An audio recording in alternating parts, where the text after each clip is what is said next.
right, hopefully everybody can see the presentation. So thank you all for joining. My name is Ryan Fagan, and I'm here to talk about the 5th and 6th Street, a couple of projects that are coming up on this on this corridor, and some alternatives that we're looking at for the design. And just a reminder, this meeting is intended to be focused on businesses along 5th, 6th. I have heard from some folks who are not affiliated with businesses who may have received postcards. So you're welcome to join. But if there are questions from folks who represent businesses, we do want to give them that opportunity first, just to make sure that they can be heard. And we are going to have further meetings that we'll be scheduling in the not too distant future that'll be opened up to everybody. But we're kind of doing outreach in phases early on. So all right. So as I mentioned, my name is Ryan Fagan. I am a planning project manager with the Tucson Department of Transportation and Mobility. So there's actually 2 projects going on 5th and 6th Street, and I'll go over them here now. As part of Proposition 407, Tucson Delivers Strong Connections, which was approved by voters in 2018. We're going to be designing and building improvements on 5th Street and 6th Street between Campbell and Alvernon that will include complete sidewalks, curb ramps, street lighting, enhanced pedestrian crossings, and new landscaping. And we'll be coming back in a few months with more information on that project, so we can listen to your ideas and incorporate them into the design of that project. But for right now, we're actually more focused on the opportunity that's provided by the repaving work we're doing on 5th Street as part of Proposition 101, Tucson Delivers Better Streets, which was approved by Tucson voters in 2017. And the roadway between Country Club and Wilmot is planned to have the pavement reconstructed with new ADA-compliant curb ramps installed. And you can see, let me get my little laser pointer going. You can see these projects overlap between Country Club and Alvernon. And we want to make sure that we're designing this all together and we're not coming back and making changes after one project comes in. So we're looking at the whole corridor, really, all the way from Campbell to Wilmot as sort of one project, and trying to make sure that we are thinking about the whole corridor as one piece.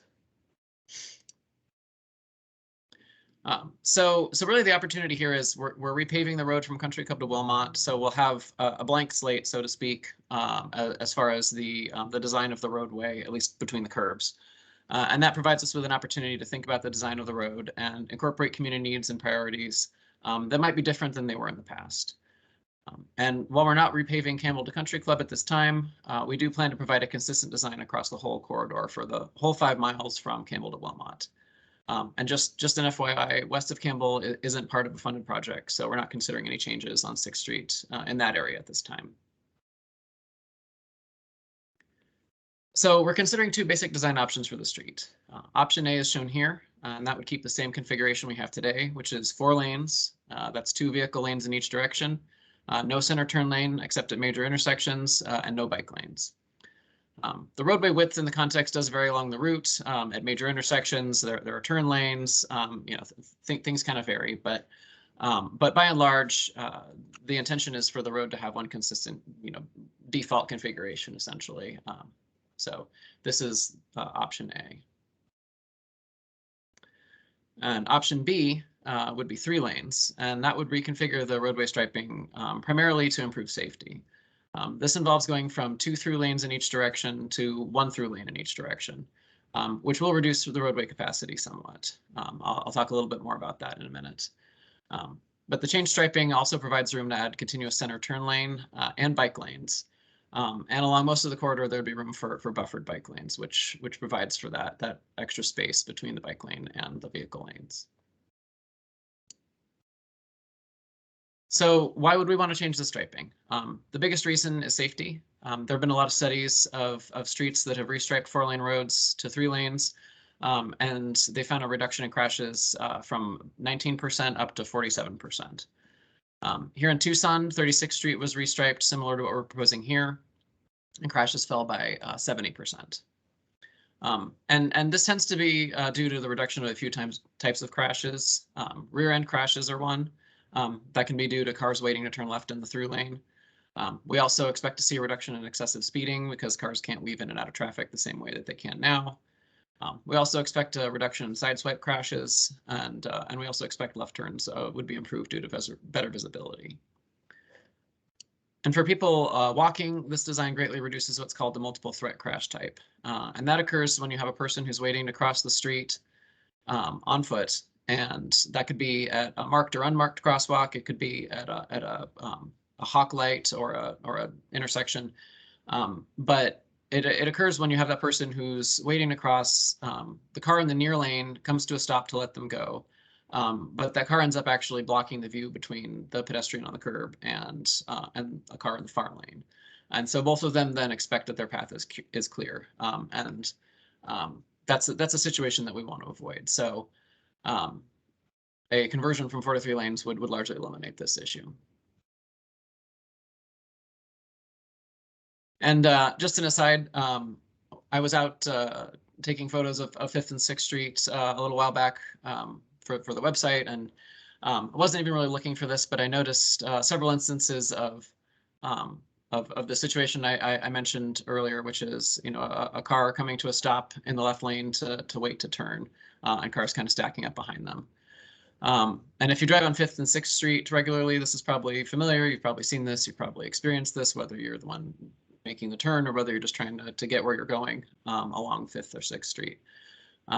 And so, it's not the most comfortable feeling, whether, whatever piece of the equation you're in.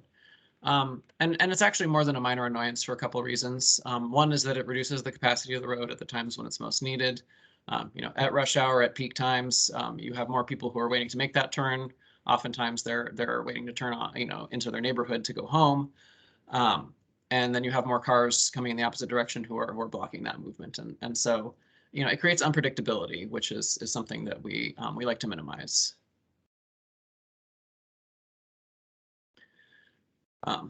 So, in addition to that, you also end up with a situation sometimes where you have 2 drivers who are waiting to turn left at the same spot, and they can end up blocking each other's view.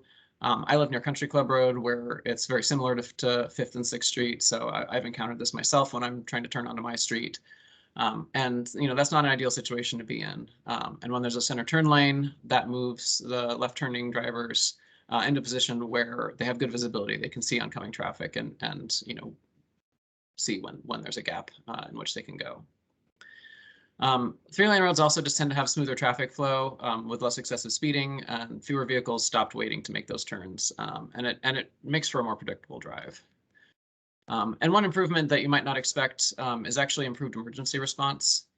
It turns out that in practice, a center turn lane is easier to navigate for first responders rather than weaving around cars that are trying to get out of the way from 2 lanes in both directions. And this is one of the reasons that the Federal Highway Administration is supportive of this type of change. And restriping the roadway also improves walking and biking conditions. It provides room for bike lanes, which we don't currently have on 5th and 6th Street. Along most of the corridor, there's enough room to provide a buffered lane, as shown here. You've got that space between the bike lane and the vehicle lane. It also improves pedestrian crossings, the way that I mentioned earlier with the multiple threat issue. But it also provides space for refuge islands. And here's an example of one on 36th Street, actually, that was installed after 36th Street was converted from 4 to 3 lanes. And that allows people to cross the street in 2 stages rather than waiting for both directions of travel to be clear. It also makes for a more comfortable experience. It takes bikes out of the vehicle lanes. It provides that separation. And it also moves traffic further away from the sidewalk and adjacent properties. So I've talked about a number of the benefits of this change that we might see if this is something that ends up happening. There are some downsides that I do want to mention. We've had some analysis done by an engineering consultant that we work with. We've had some traffic modeling done on 5th and 6th Street. And our preliminary data shows that we would expect an increase in travel times of about 6% in the morning peak hour and about 8% in the evening peak hour. We would also expect, due to the fact that buses would be pulling out of vehicle lanes and not be actually stopping in the vehicle lane, that bus travel times may increase as well. And that's due to the fact that in the current configuration, buses come to a stop in the traffic lane. and they don't have to wait as soon as the passengers are boarded or have gotten off the bus. So what you end up with a 3-lane configuration is the bus will actually pull out into the bike lane essentially, and then have to wait for a gap in traffic in order to merge back into traffic. So we don't have precise numbers on that, but we would expect some increase in bus travel times. And then as far as the car travel times, I do want to mention that this analysis is based on some slightly older traffic count data. And a long-term trend that we're seeing on 5th and 6th Street is that traffic volumes have been decreasing for about the last 20 years or so. Around 1998, the traffic volumes, they vary along the corridor, as you can see here. We've got different colors for different segments of the corridor, but they were kind of around 20,000 vehicles per day about 20 years ago. Now it's more like 15,000 vehicles per day. And this puts the road well within guidelines set by the Federal Highway Administration for a reconfiguration. And while travel times may increase, the expectation would be that the road would function well operationally and that travel would be smooth and predictable. So just to give you an idea of the timeline, where we're at, what's coming up. Right now, we've been doing direct outreach to neighborhood associations along the corridor, and this is the first meeting we're having that's targeted at businesses. So we're requesting outreach from these stakeholders to sort of take the temperature of the community and get an idea of sort of what people think of this idea and if it's something that we want to pursue further. I would encourage you to share this with people in the neighborhoods along the corridor, other businesses that you may have relationships with along 5th and 6th Street, and we do want to hear from everybody about this. Coming up, we are looking to do further public engagement, and that would be broader outreach on this potential reconfiguration of the street, as well as on the pedestrian improvements that I mentioned earlier that are from Campbell to Alvernon. And then we expect in 2023, mid-2023 at the earliest, we would expect to be able to start construction. We really do want to know what you think. We have a survey on the project website, so you can give us your feedback. There's a lot more information on the project there. There's a lot of data on road diets, which is this 4-3 lane conversion. That's one of the terms for it, and resources from Federal Highway Administration and lots of other resources, so you can learn more about sort of case studies of how it's been done elsewhere, what the outcomes have been. At this point now, I'm happy to open it up to questions. You're welcome to just unmute yourself. You can put questions in the chat. Hopefully you've got somebody who can read them to me if I can't keep up. Ryan, can I speak up? For sure. Ryan, I think you've done an outstanding job summarizing the issues on 5th and 6th Street. I bought my business on 5th Street in 1999, and after daily commutes and talking to neighbors as well as other businesses on 5th Street, you couldn't have done a better job highlighting the benefits of your proposed 2 lanes with a turn lane in the middle. Thank you. I appreciate that. Yeah. Anybody else have any questions or comments?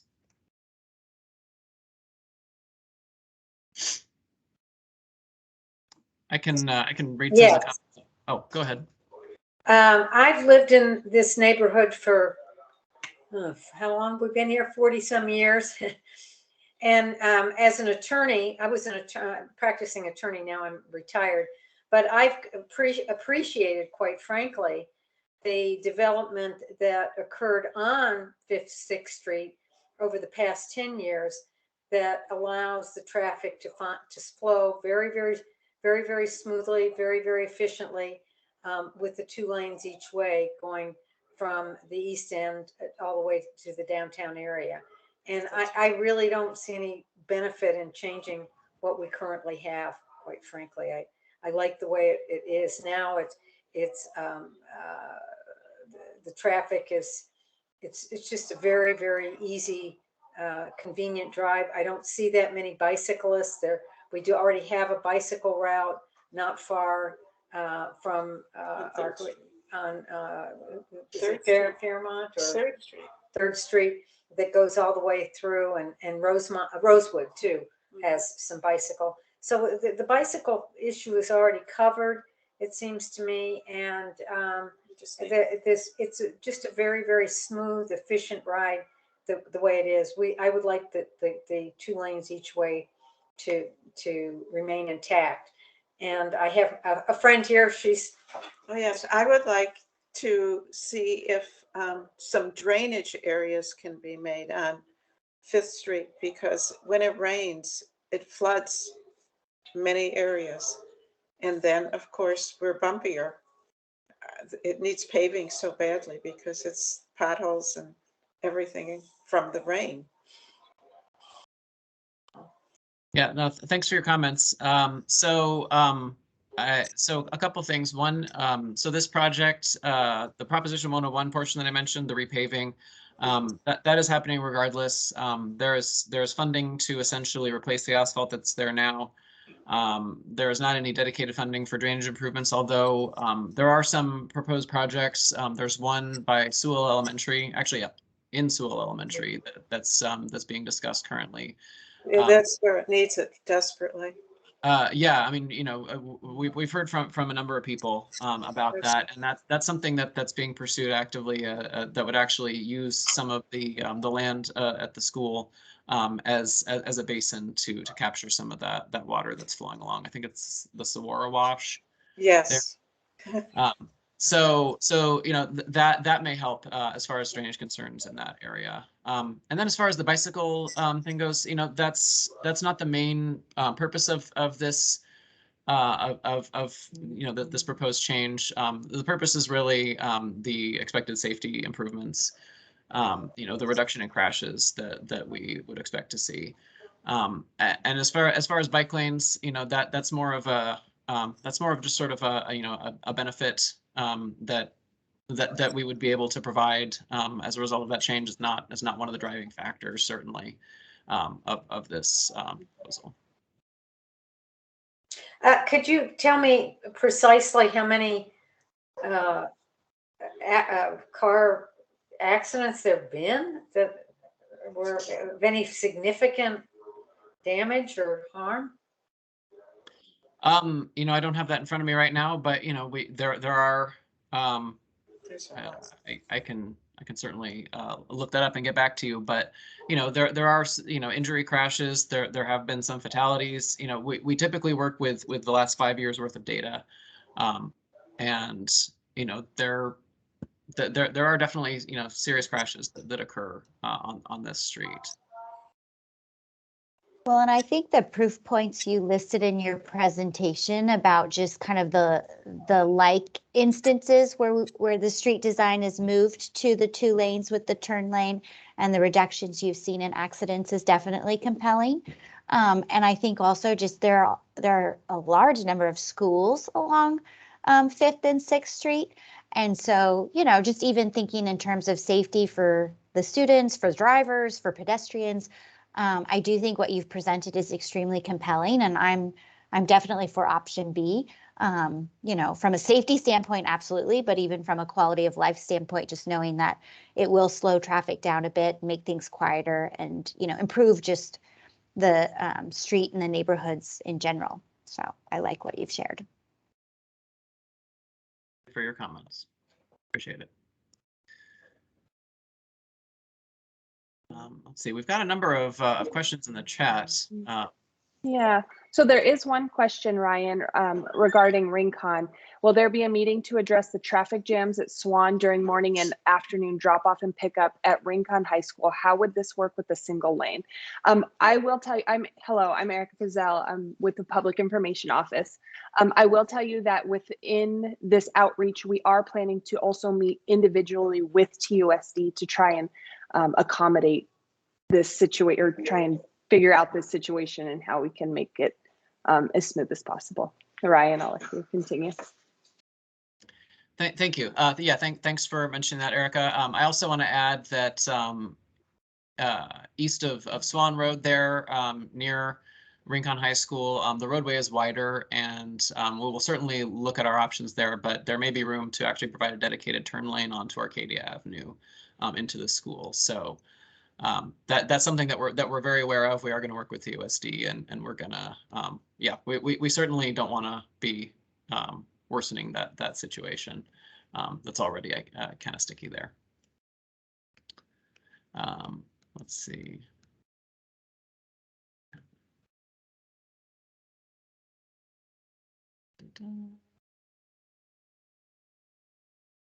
Okay, yeah, it looks like we've got a lot of comments here. I didn't miss any questions that are in the chat.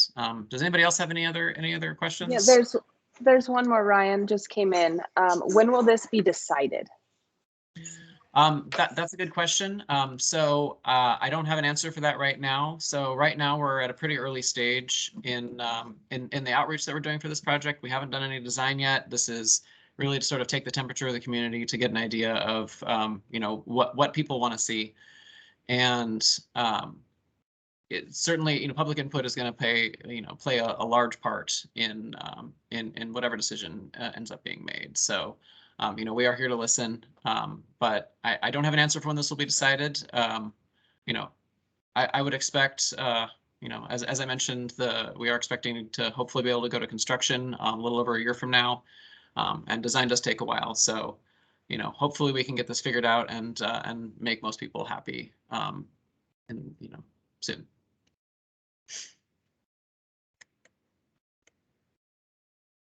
I see a question. Will you be willing to give a presentation to the Miramonte Neighborhood Association? So I did actually present to the Miramonte Neighborhood Association, I think in January. It's been a little while now. I'm not sure if they recorded that, but you could get in touch with the if there's anybody you want to share it with. And we'll also be providing a recording of this meeting on our website as well. So that's something you can certainly share if you want to share it with other people who may have missed this or the Miramonte meeting.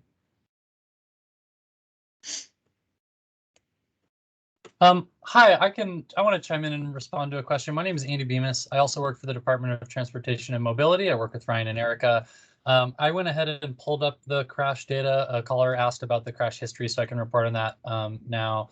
So between 2016 and 2020, there were 272 total crashes on this corridor that we're aware of. Several, you know, as we know, many crashes go unreported. Of those, 15 were incapacitating injury crashes, were severe injury crashes. One was fatal. There were 61 non-incapacitating injury crashes, so crashes that involve some injury, although non-incapacitating. 66 possible injury crashes, and then 129 property damage only crashes that did not involve injuries. So that is the crash data that we're aware of. And again, that's between 2016 and 2020. Thank you for pulling that up, Andy. I appreciate that. No problem.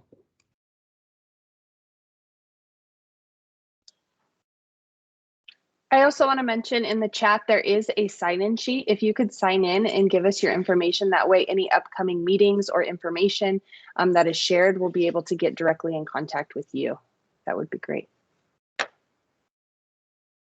And another plug for the project website and survey. I've really appreciated reading through the chat here, and we're capturing this and capturing your notes. But there's some additional, you know, questions we have for you and feedback we'd love if you have a minute to take the survey and reiterate what you've shared here there, so that we can capture that all together with the other feedback we're getting. We'd really appreciate that. Thank you. Yeah, we really appreciate the opportunity to hear from people in this meeting, but the survey is you know, what we're going to be looking at you know, at the end of this sort of phase of this process, and that's where we want to get your opinions and your you know, ideas and concerns down.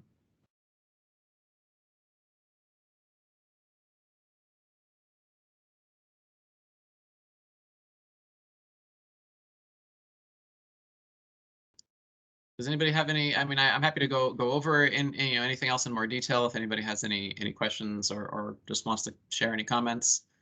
At this time, I'm happy to do so. I see we have a question from Gary about how do we get to the survey. I will repaste the link to the project website in the chat here.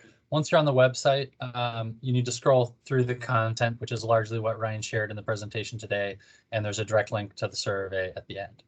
And I'll put the project website again here in the chat, since the earlier link I think has gotten buried in the commentary.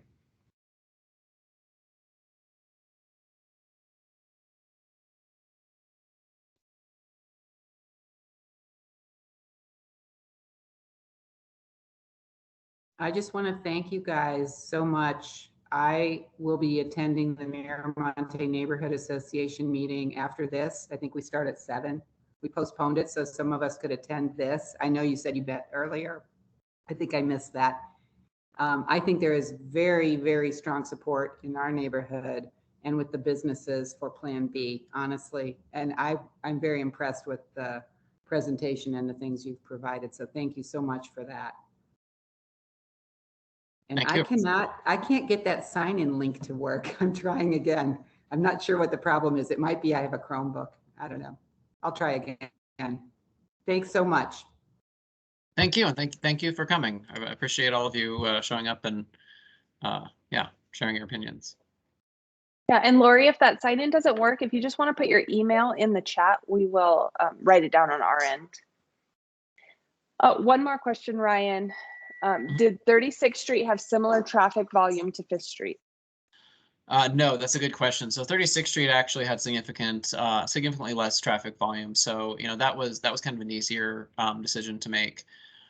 So, you know, there have been a lot of similar traffic volume streets. You know, if you go to the project website, there are links to case studies, other places where you can see streets with similar or higher traffic volumes, and you can read about what the outcomes were along those streets. I also do want to mention, you know, we have some streets in Tucson that are already 3 lanes that have similar levels of traffic to what 5th and 6th Street have now. Prince Road, east of Campbell is one of them, portions of Glen Street. There are others that, you know, from an operational standpoint, are very functional. And, you know, we have examples of streets that carry, you know, about the same number of vehicles in the 3-lane configuration already.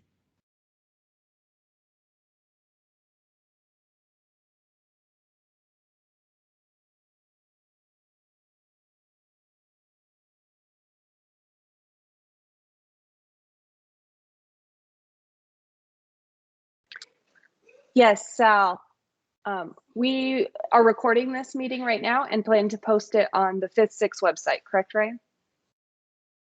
Yes, yeah, as soon as, I mean, hopefully by tomorrow, we'll be able to put it on the website, but hopefully soon.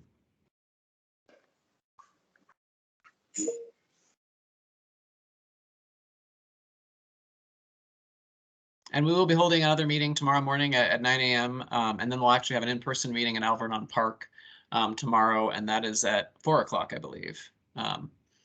Got so many meetings, it's hard to keep track. But yeah, tomorrow, if you want to show up in person, you want to talk to us face to face, you know, please feel welcome to do so. And as I mentioned, you know, as we go further along, you know, assuming that this is something that you know, we want to sort of continue exploring this idea after this sort of phase of outreach that we're doing now, there will be further opportunities to talk to us about the project as well.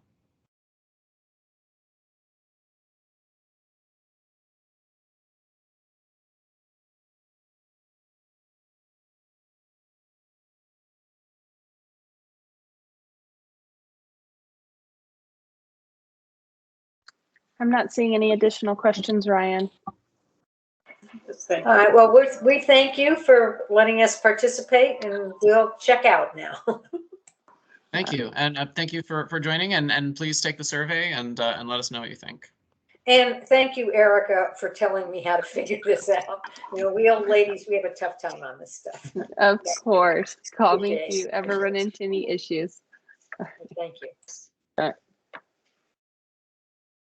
Thank you. Thanks all.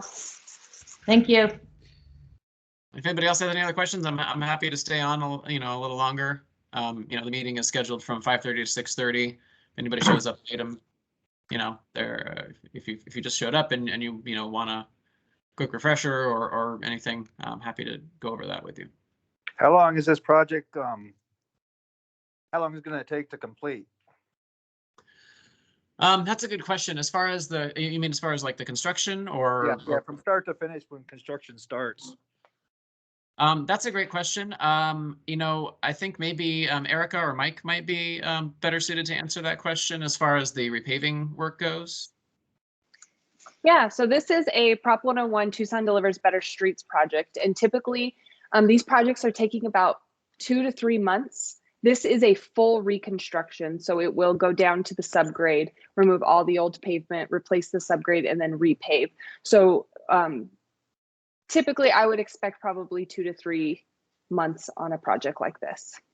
Okay, thank you. Yeah. And that's for the repaving work, but this is likely going to be combined with that pedestrian safety work that I mentioned between Campbell and Alvernon.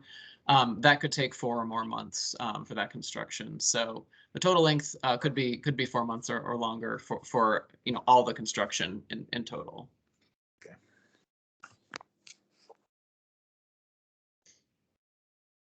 I see a question here. Will there be intermittent barriers in the middle turn lane to prevent the use of it as a lane to pass slower motorists? That's a good question. So between Campbell and Alvernon, that's certainly something that we can explore as part of that Proposition 407 funded pedestrian safety project that I mentioned. As I mentioned, there's no design yet, so certainly we have lots of options we can consider. East of Alvernon, it's a little bit trickier. We don't, the funding source for the repaving work is pretty much strictly for the repaving, and the restripe, whatever the configuration of the striping is, it covers that as well. But as far as, center islands, anything like that, that's not included, I guess, with the repaving project. It's something that, we welcome that feedback, and it's something if we hear support for that, we can certainly, see if there are additional funding sources that could help with that. Sal, are you looking for the survey link? Is that the link you're looking for?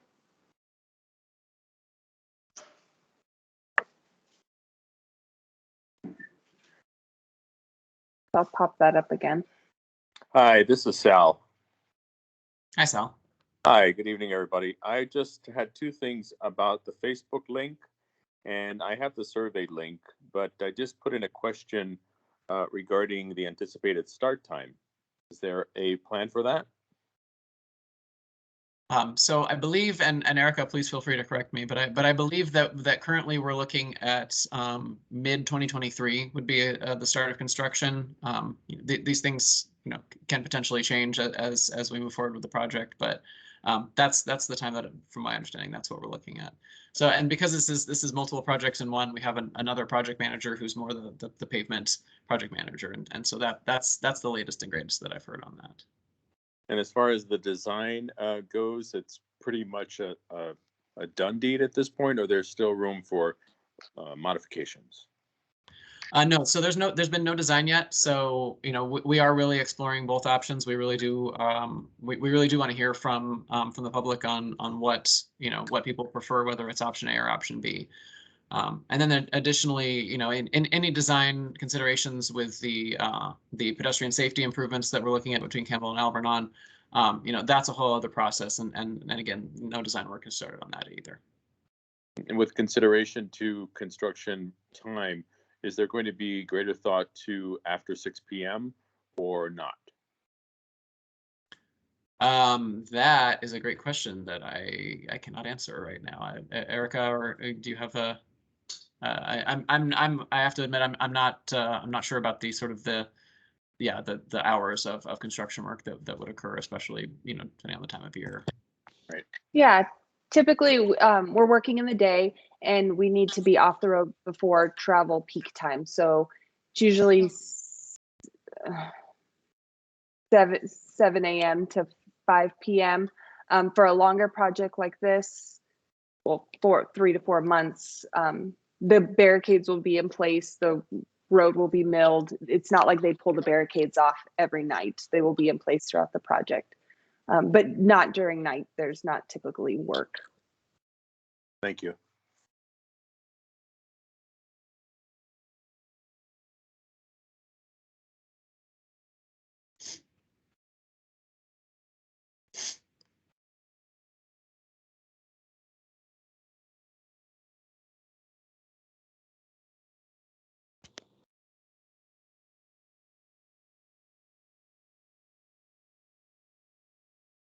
Thank you very much, everybody. I'm going to sign off. Thank you. Have a good night. Yeah, thanks, Sal. Thank you for coming. Appreciate it. Thank you. Thank you for your work. Bye-bye. Ryan, there's another question from Gina regarding median islands. As a daily rush hour commuter on 5th, I imagine a need to have islands to prevent road rage passing in the turn lane. Yeah, no, I appreciate that comment. So, you know, I think Gina's left actually, but you know, as far as, you know, west of Alvernon, there may be, you know, we'll certainly explore that possibility, and we do have, you know, the ability to use that funding for those kinds of improvements. East of Alvernon, we would need to look and see if there's additional funding available that could support those kinds of improvements.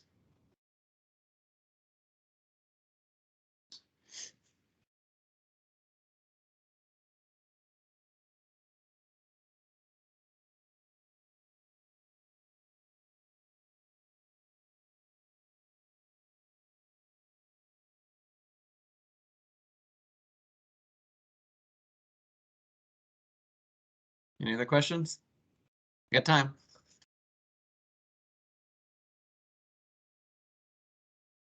I'm not seeing anything else.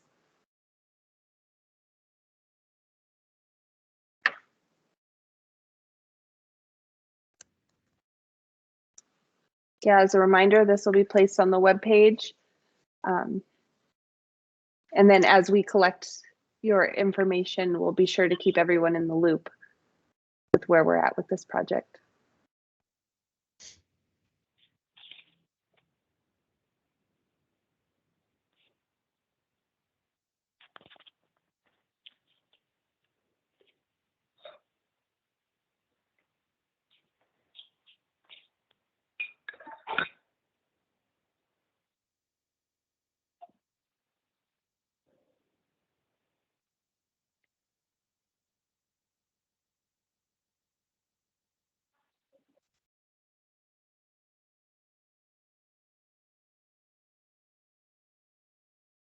All right.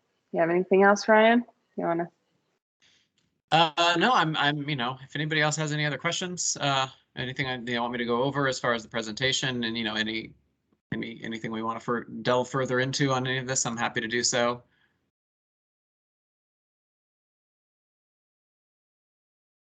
Brian, we got a request in the chat for your contact info, which I will reference. It is available on the project website, but might as well paste it in the chat here for ease of access. Yeah, I'll do that. Okay.